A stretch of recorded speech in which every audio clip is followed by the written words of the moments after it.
हरिओम प्रिय दर्शकों, यदि आपकी वृश्चिक राशि या वृश्चिक लग्न है तो इस वीडियो को बहुत ध्यान से देखिएगा, समझिएगा। इस वीडियो में हम समझने वाले हैं कि रक्षाबंधन के ठीक बाद किनके होंगे वारे न्यारे, किनको होगा धन का लाभ। क्योंकि रक्षाबंधन के बाद जो ग्रह स्थितियाँ बनने जा रही हैं, उस ग्रह स्थिति का क्या प्रभाव देखने को मिलेगा, क्या ग्रह स्थिति है, और एक बड़ी ही महत्वपूर्ण हम बात भी करने वाले हैं, उसे भी समझना बेहद ज़रूरी है, तो उसे भी ज़रूर समझिएगा। सबसे पहले हम ये ग्रह स्थिति को समझ लेते हैं क्या बनने वाले। देखा जाए तो 11 अगस्त से ग्रहों के युवराज जो कि व्यापार के अधिपति हैं, जितने भी बौद्धिक कार्य हैं उनके अधिपति हैं, और धन के भी अधिपति कहा जाए, क्योंकि व्यापार के अधिपति हैं तो ये धन का भी आधिपत्य इनके पास, तो इसीलिए बड़े ही महत्वपूर्ण ग्रह हैं बुध।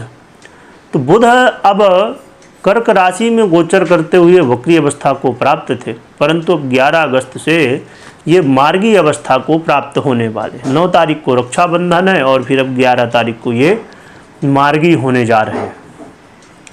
मार्गी अवस्था में ये 11 अगस्त से लेकर 30 अगस्त तक गोचर करेंगे कर्क राशि पर ही।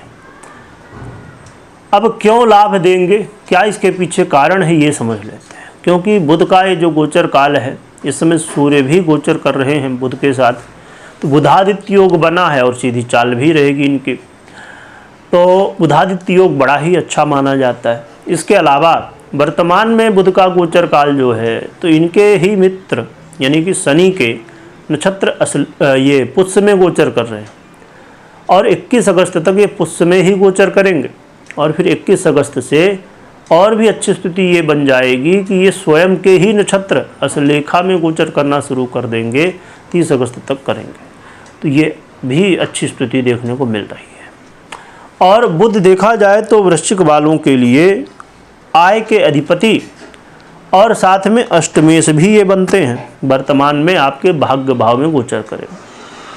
जो कि यहाँ ये ध्यान रखने की बात ज़रूर होगी कि ये चंद्रमा के राशि यानी कि कर्क में गोचर कर रहे हैं, जो कि इनके शत्रु की राशि, और आपकी जो राशि है या लग्न है वृश्चिक, ये भी इनके अधिपति जो हैं आपके मंगल, इनके साथ भी बहुत अच्छी इनकी पटती नहीं है, इनकी शत्रुता है।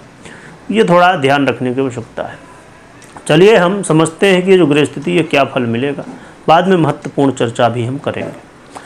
प्रिय दर्शकों, ये जो ग्रह स्थिति है देखा जाए तो आपको धन लाभ तो करवाएगी, कई बार रुके हुए पैसे भी दिलवा देगी, और कहा जाए कि चाहे वो व्यापार के रूप में हो चाहे नौकरी के रूप में हो, धन लाभ कराने वाले बुध। परंतु यहाँ एक और अच्छी बात है, कई सारे ऐसे काम होंगे जो आपने सोचे थे कि भैया इस समय करना है ना, 11 से लेकर 30 के बीच में, तो वो काम बनते हुए भी दिखाई देंगे। और बुध का ये जो गोचर काल है आपके जीवन में अचानक धन लाभ भी करवा ही देगा।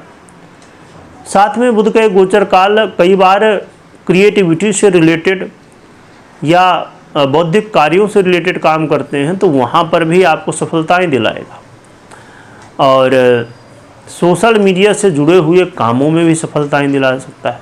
परंतु यहाँ ये ध्यान रखिए, इस समय आपको बिल्कुल भी भाग्य के चक्कर में नहीं रखना, भाग्य के भरोसे नहीं रहना, क्योंकि भाग्य के भरोसे इस समय रहेंगे तो मुश्किल में फंसेंगे। कर्म के भरोसे इस समय आपको रहना है, भाग्य के भरोसे बिल्कुल भी नहीं रहना। दूसरी चीज़ यहाँ पर ये बड़ी महत्वपूर्ण बात होगी कि अचानक तकलीफ़ें भी आने वाले हैं। अचानक यानी कि काम बनते जा रहे हैं, अचानक कुछ रुक गया, अचानक लाभ तो हो रहा है पर अचानक थोड़ी नुकसान भी हो गया, है ना। तो ये चीज़ें भी थोड़ी देखने को मिलेंगी। स्वास्थ्य का थोड़ा ध्यान रखिए, खासकर अपने पिताजी के स्वास्थ्य का ध्यान रखिएगा। और यदि आपको कोई तकलीफ़ है देखा जाए तो यहाँ पर पैरों से संबंधित, खासकर जंघाओं से संबंधित यदि तकलीफ़ है तो ये तकलीफ़ बढ़ सकती है, या ऐसी कोई चीज़ें ना होने पाएँ जिससे यहाँ पर समस्या हो।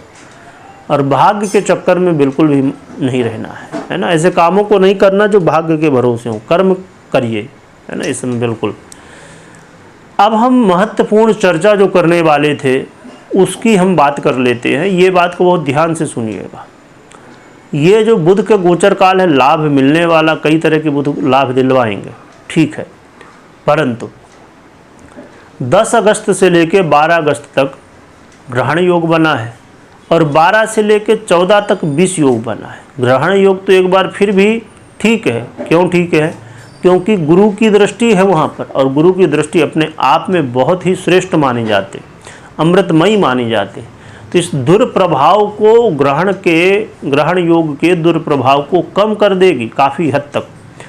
तो सावधान तो रहना, पर फिर भी हमें एक बार थोड़ा हेल्प मिलेगी गुरु की दृष्टि से। परंतु विष योग जो ये बनने जा रहा है, इसमें बहुत ध्यान रखने की आवश्यकता होगी, यानी कि 12 से 14 के बीच में। और बुध का भी परिवर्तन 11 को होने वाला है और इसी समय हमें ध्यान रखना है। ये गृहस्थिति भी बनी है, तो इसकी चर्चा हमने इससे पहले की है और उसकी वीडियो इसी चैनल में आपको मिल जाएगी। और यदि आपने नहीं देखा तो ज़रूर देखिएगा, क्योंकि ये जो लाभ मिलना है ना, इसमें क्या सावधानी रखनी है ये समझना बहुत ज़रूरी है। और वो सावधानियाँ सब कुछ बताई गई हैं उस वीडियो में, है ना, कि 10 तारीख से क्या सावधानी रखनी है, ऐसा कुछ टाइटल रहेगा। और ये रहेगा कि सावधानी क्या रखनी है आपको, है ना, सावधानी हटी दुर्घटना घटी, ऐसा कुछ टाइटल है। तो आप इसे जो है तो देखिएगा ज़रूर। यदि आपने नहीं देखा है तो बहुत अच्छी बात है, उन चीज़ों का ध्यान रखिएगा। क्या उपाय करना चाहिए जिससे इस बुध के गोचर काल का अच्छा फल मिल सके हमें? तो भगवान विष्णु और माता लक्ष्मी की आराधना करिए, या तो राम दरबार की पूरी आराधना कर लें तो भी अच्छा है। दो में से किसी की आराधना कर लीजिए, जिनके प्रति आपका मन ज़्यादा लगता हो, तो आपको इससे सहयोग मिलेगा। कभी कोई निर्णय लेना है तो कुंडली विश्लेषण के बाद ही निर्णय लीजिए। वीडियो देखने के लिए बहुत बहुत धन्यवाद।